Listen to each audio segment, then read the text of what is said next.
All right. Hey, Ruckus Makers. I'm here with a friend. Listen, Jennifer is unbelievable. And you've been on this show probably more than anybody. And I still remember first yeah, it's really possible. You keep coming back, but I love having you here. But like I said, I remember the first time we recorded, and it was also face to face, live. I was doing stuff on Skype back then, but you happened to be in Chicago and whatever. So let me introduce you in case some other folks don't know you. Formerly a high school English teacher and a new teacher coach in Palo Alto Unified School District, Jennifer Abrams is currently a communication consultant and author who works with educators and others on new teacher and employee support, being generational savvy, effective collaboration skills, having hard conversations, and creating identity safe workplaces. And she has a longer bio. You can definitely pick that up on the website and show notes. And something really important to know is that she has an awesome book. It's been out a little bit, but I want you to pick up a copy if you haven't read it. It's called Stretching Your Learning Edges. There it is, Growing Up at Work. And I'd love to hear about how it's been received and all that kind of stuff, but some folks may not know that this book is out. So can you just give us a high level overview of what Stretching Your Learning Edges is all about, why you wrote it, and what did you initially hope would come across when putting it out into the world? Thank you for having me here, Danny. This book is the fifth book that I've written, and it should have been the first book. And I didn't know better. I didn't know better, right? So this book is about our field, about education, and the discovery that I made. Golly, I started at 22. I'm going to be 56 in a week. What I've discovered and I've really emphasized is we have credentials in how to teach our students and our subjects, and we don't have credentials in how to talk effectively to each other. Yeah. And the essence and the importance and the research that says we really do need to work on that, because it will actually be a very important piece to increasing student achievement and doing what we want to do for our schools. That is a curriculum. How do we better talk to each other?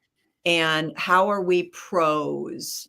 My newsletter I put out last month was about going pro. How do professionals do this? And so this book speaks to a stretch curriculum. This isn't your bottom line, say hi in the front office and go off and do your stuff, but what do we need to build in ourselves, our mindsets, our capacities, in order to be those value add colleagues? And what is it? Where do we need to stretch? So that's what the book's about. Yeah.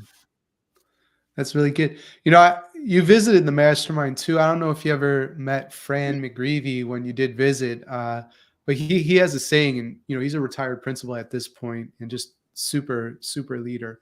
But basically, he said, I can tell you the quality of a school by just looking at the quality of the relationships, among the adults, and that I think is what a lot of your work's about too. You called it a stretch curriculum. Okay, what does that mean? What's a stretch curriculum? I think that the concept of adults development is something we don't focus on in schools. We have child development, we have their curriculum, we know where you're supposed to move vertically over through the grades. And this concept of adults developing isn't a piece of what we think we should be doing, because we're already cooked. We're over the age of 18, or we signed a contract, we're teacher of record, we're done, right? And I think it's a stretch I think we are stretching, not just in understanding our content or our instruction, but stretching, moving, not just like totally solid yet, but really pushing toward developing ourselves in internal ways, in our intrapersonal awareness and in our interpersonal communication. And so that's why I call it stretching, because it really isn't a solid, I'm standing in it. Sometimes it's just one step away. And there is a progression, I think, or a developmental journey that we too need to be on. That's what I mean by stretching your learning edges, and then also the growing up at work. The up is not punitive. Grow up. It's about really growing up. It's like really Yeah. developing ourselves to be able to do bigger and better things. Got it. And this is so important, right? To, like you said, student achievement, school success. It's not taught. The Yeah. curriculum, thank God you're in this space, helping out leaders and adults figure out how to navigate these waters. Well, what are some practical things that you might share, right, with the ruckus maker watching or listening, but some things that they could do to Mm. have these positive interactions and relationships with their colleagues and grow up in work, especially So since we're so ill prepared. God, yeah, it's so true. I'll give you 2 examples. There are 5 facets, but let me go into one of them to start, and we'll only look at Okay. 2. One of them is to suspend your certainty. Mm, Why should we be suspending certainty? Because I think in our culture, we are all about advocating and putting in our idea. And do we ever sit and make sure that we've listened to other diverse perspectives to create greater nuance or shadow, to add color to our information and to give us a different take because we have blind spots. So one mhm, of the things really basic of suspending certainty is for people like me.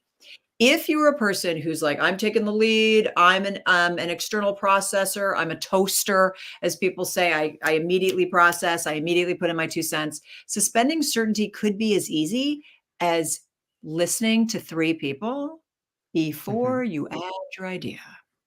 As a leader, that might be a really good thing to do because you're going to get an additional set of points of view that hopefully inform what you're gonna say if you're listening, right? mhm, Um, and so that's just like one basic, kind of fundamental way to suspend your certainty. Another way might be, what am I not seeing? What am I missing? And to ask people to provide that, right? And to seek it out. So that's mm, suspending certainty. Another thing that was a little bit more of a stretch for people, but they were very accepting of it as I was talking about it today. And they were reading about it because we were doing a book study in the state of North Dakota with coaches today. That if you have a yeah, but person in your group, yeah, but that ain't going to work. Yeah, but that's not going to work. yeah, Could we take responsibility? And that's one of the facets. Take responsibility for our contribution to that. Like, it's not my job. Is it my job to actually tell them to like stop being a Debbie Downer? No, but it is your responsibility, I mm, feel, to keep the group moving and to keep the group mhm, productive and to allow and support people to be agents and have agency. So this is something that I say, acknowledge, acknowledge, acknowledge, and then ask them a question. So, Danny, I know that we don't have as much time as we'd wanted. And I know you've mentioned that we don't have all the right resources yet. And I know that our timeline is shorter than you'd like. And given it's not going off our plate, what do you think we should do next? It's yeah, like, I see you, and let's move forward. So that's a stretch edge for some people who there was a yeah, special ed teacher, right? So the special ed teacher is there to advocate and support for the person, the kid. The general ed teacher saying, but I can't do that, but I can't do that, but I can't do that. How might the special education teacher in an advocacy role acknowledge the challenges and help that person just the same, right? yeah, So it's yeah, the idea of taking responsibility for what's yours. Those are 2 ideas, and to me those are stretch edges. We didn't learn that in credential classes, and yet wouldn't it be mm-mm. great if we had those skills in our communication to move groups forward and to move ourselves forward? So Absolutely. Those resonate with me so much. And the idea of seeing people, we talk about that all the time. So you're talking acknowledging and what would need to be true, one way I like to ask it, yeah, what would need to be true for us to accomplish this thing, Yeah. right? You said, how might we, what would need to be true in seeing people acknowledging moving forward. The suspend uncertainty I resonate with too, because if I'm not careful, my personality, I can just really, Yeah. occupy the entire space, right? Because I get so excited, especially if it's something I'm really interested and excited in. And so that's something that I've learned, especially like leading masterminds or whatever. Uh, do my best to speak towards the end. If I speak too soon, everybody agrees and it kind of shuts people down. And also sort of extinguish better ideas from Yes. being offered before I would say something. So I appreciate that, Jennifer, because those are two practical things a ruckus maker could certainly do like immediately. So that's awesome. Well, your book's been out, about 18 months. How's it been received? You talked about working with some coaches in North Dakota. That's super cool. But what have you learned, about people that want to stretch and some of these challenges to stretching? I think that it's been warmly received by people worldwide. It's been pretty awesome. I work internationally. And I think many audiences see the need. So there could be smaller groups that really just say, yay, a senior leadership team, a cabinet in a school district at a very central office level, a group of department chairs or grade level leads who are wanting to model this for their teams. And I've seen it where people say, yeah, this is super, super important. We want to build our capacity. And it's an individual piece, right? It's like, where can I play on my side of the net and how can I develop? Hmm. When people say, and this is the challenge, and I totally relate to this because it is the challenge. When people say, you know who needs this? Our whole staff. Our whole Okay. staff needs to play better. We have a toxic culture. We're not healthy. We need to just kind of come and top down tell people this is how they're going to behave.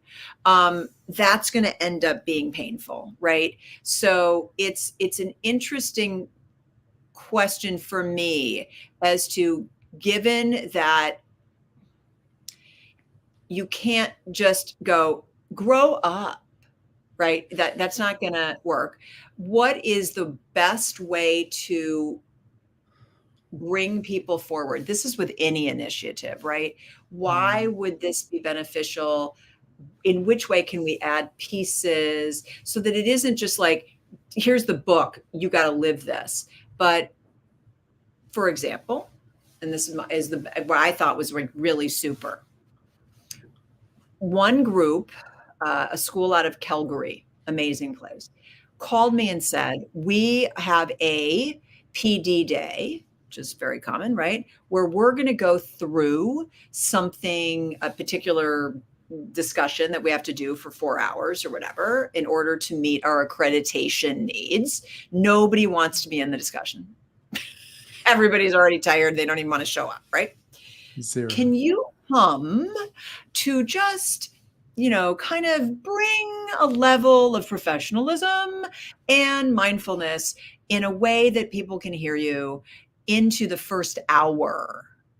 And then maybe people can engage in a different way for the other 3 or 4. And I said, yes. We talked about it. Like, how am I going to bring this? And so I'm now working at a school on their PD day for the same amount of time, because they're going to go into some very challenging conversations around multi-tiered systems of support and issues of equity, where people might Mhm. feel threatened and need to participate in the best, from their best self, right? And so it's just, how can we do that? We honor that this is going to be challenging, and please show up and take responsibility for the energy that you bring into the space. Here are some ways that you can do that. And I know you Mm. are really intend on being good. Here's some ways that just to be reminded. And so it's been challenging in some places, so we have to kind of work it. But other people are like, oh my gosh, I want to be a leader. These are skills that I have to study. So it's been pretty interesting, and it just continues to show up from Africa to Taipei to Seattle to Fargo. So it's been pretty Yeah. cool. Okay. Cool. I definitely want to hear a little more about that energy piece, but maybe we could talk about that right after some messages from our sponsors. Learn how to successfully navigate change, shape your school's success, empower your teams with Harvard's certificate in school management and leadership. Get online PD that fits your schedule. Courses include leading change, leading school strategy and innovation, leading people, and leading learning. Apply today at betterleadersbetterschools.com/Harvard. Today's show is also sponsored by Organized Binder, a program which gives students daily exposure to goal setting, reflective learning, time and task management, study strategies, organizational skills, and more. Organized Binder's color-coded system is implemented by the teacher through parallel process with students, helping them create a predictable and dependable classroom routine. You can learn more and improve your students' executive functioning at organizedbinder.com. Plus, just check out Organized Binder because you get to talk to Mitch, who's like one of the best human beings we all know. And the last thing I just want to say really quick before we get to our conversation, back to our conversation with Jennifer, I'm hosting a live event. It's happening in July. As of today, I think there's 16 tickets left. We're going to sell this out. The live event's happening in Denver, July 14th through 16th. And I'm teaching a brand new framework called the Leadership Optimization Compass. There's one question driving the entire event, which is what would be possible on your campus if you were consistently operating at your best? If you want to explore that question with me and other ruckus makers, go to betterleadersbetterschools.com/Denver 2023. We're back with my friend, one of the best in education, Jennifer Abrams. We're talking about her book, which I want you to pick up, Stretching Your Learning Edges. And prior to the break, you mentioned this idea of being responsible for your energy, right? I think I know what that means. I know when I walk into a room, I'm a catalyst and things are going to move quickly towards a more positive energy or a more negative based on how I show up, right? So I think I get that a little bit. But unpack that. Would you unpack that for the ruckus maker watching or listening, this energy thing? That is from Indiana University Health Center. So you can imagine going into that hospital, sandwich board. And in front of the sandwich board says, please take responsibility for the energy you bring into this space. Your words matter. Your behaviors matter. Our patients and our teams matter. And I thought that was just a beautiful thing because you're so anxious, right? As you're going into a hospital and you might not be able to be have as much equanimity and compassion. Your fuse is a little shorter. And I loved that idea because in one of the facets that I speak to, it's the idea of building resiliency. And what I mean by that isn't the resiliency that I think we really did have to find within the pandemic. And there was such burnout and such struggle and understandable struggle. What I was imagining is before the pandemic, how do we take ownership of our emotional and psychological, what I call hygiene? Like, how are we healthy for ourselves and for other people? Because when we go into a meeting, exactly like you said, we show up with our energy. And I don't want us to pigpen a meeting. So remember Pigpen from Charlie Brown, Snoopy, lovely guy. He always had dust. And there's a lot of cloud. dust, a cloud. And people who show up in your meetings and they pigpen it. And they bring in something from 17 years ago and something from in the morning. And I think that maybe that means we need to take a deep breath at the beginning. We have to renorm. We have to take a minute. We have to stand. We need a water. And to recognize you have to take responsibility because it really does biofeedback wise, biochemically, our energy does ooze into a meeting. and I influences we, and then we can influence I, but you got to know that. So that's what I mean by that. Yeah, good point. I'm actually working with principal one-on-one, somebody I love. He's awesome. Love him. Right in your back of the woods, neck of the woods, I should say, which is really cool. So it's fun to be out Right. there with him. Uh, but he has a dysfunctional department. I won't name the department in case anybody knows what I'm talking about. And I asked, so what's going on, with this one group, and it's a department head and another veteran, and the one is holding on to a grudge where she felt slighted from literally years ago, Sure. and is still bringing it to the table, bringing that energy. And it's hard to get stuff done. It's hard to rally around, the vision of the school and where things are going, and doing ultimately what's best for kids, because somebody won't let go. Like, what would it take to let it go? So I like, what you mentioned, the breath, moving around, water, these kind of things. And would you suggest too, like, could you verbally, like the sign in Indiana, could you say, hey, everybody, we're about to start. Let's be responsible today for the energy we bring, right? So I put it on a slide at the very beginning of all yeah. my stuff. Oh, And before it's you, never okay. in any Zoom or in any workshop I do, that's the Yeah. norm at this Does point. anybody ever just go do one of those? No, I'm just curious. I either Okay, good. maybe don't look at them because I'm Yeah. looking at that and Yeah, everybody's yeah, looking at yeah. that. Uh, Or move right to, and this I think is the second thing I say. It's mm, Mrs. Kalman's classroom. I found it on Instagram. Somebody is uh, learning how to be a person by watching you. huh, yeah. And that's for us in education. What are they seeing? And if they were Yeah. there, if a 5-year-old or a 14-year-old was there watching how you were in this specific meeting, would you feel proud Right. of that? Because Yeah. it's there. And so people go, oh, yeah, okay. So Mm, between the mhm. first and the second, I think without being punitive or diminishing or patronizing, that's the norm that we hold. So Yeah. I Good. do. That's great. So, you talked about the pandemic a little bit and some of the challenges that are happening. And, I've read in the papers too about this idea of quiet quitting and this kind of thing, which, in teacher retention, right, and recruitment, really, really important things. And so I'm just curious how, building resiliency, and do you have any take on in terms of like important skills to build to address some of these things that we're seeing these days? And Ray gives Yeah. us some hearts too. So Aw, hi, Ray. good to see you. Nice Yeah, to she's meet amazing. you. She's awesome. Yeah. Um, I I have been told, different people have different takes on this. We can't ask people to do more. So if you put all this on somebody,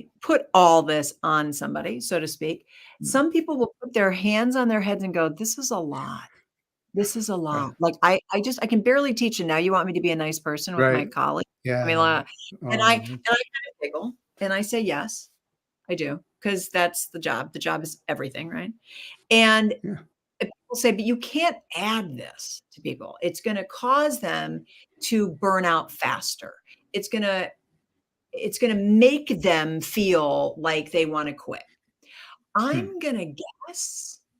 And I spoke to my grad school roommate today. Her daughter is ready to quit at a school that she's working with in the Midwest. And I bet that if the adults were playing better at that school and they were more resilient, more responsible for how they weren't trying to be a Debbie Downer, more open to younger teachers' input, and they'd suspend their certainty and say, well, I want to think about that, right? Um, she might not want to quit. Hmm. She might not.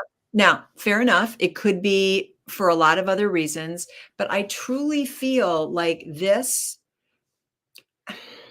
isn't an add-on that that will cause people to decide to say that's the end. I can't be a part of a more professional.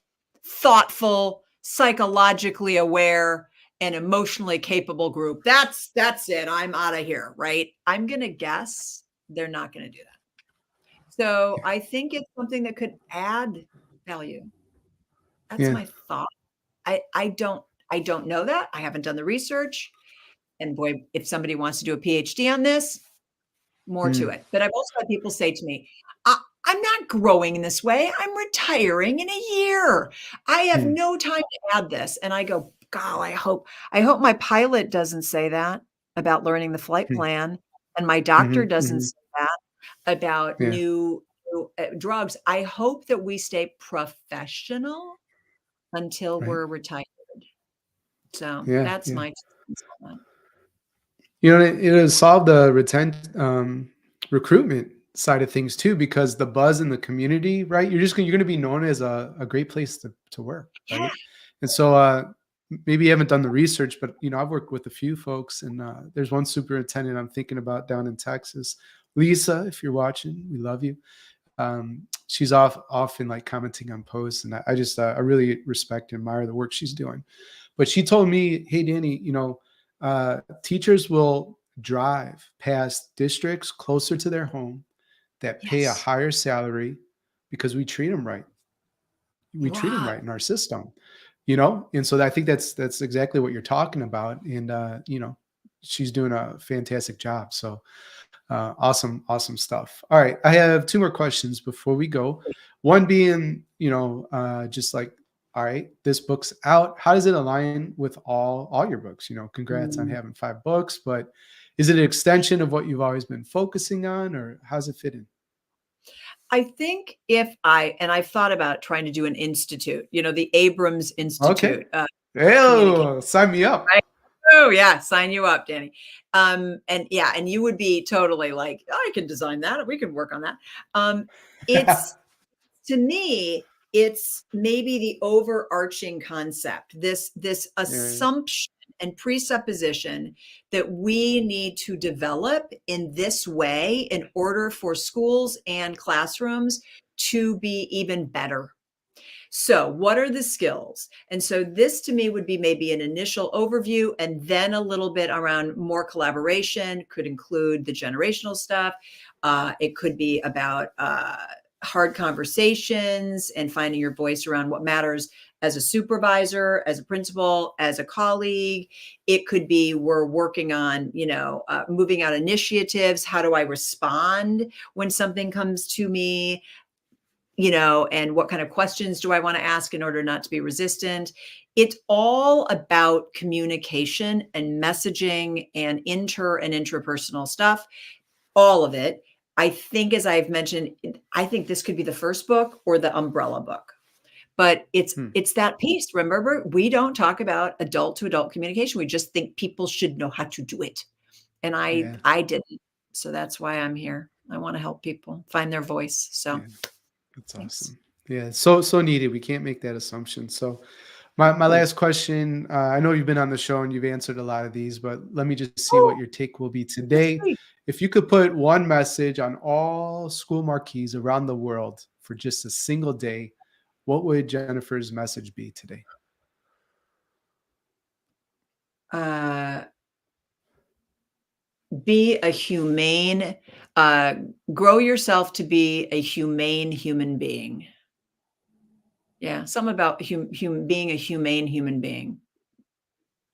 Yeah, that's it. That's something like that.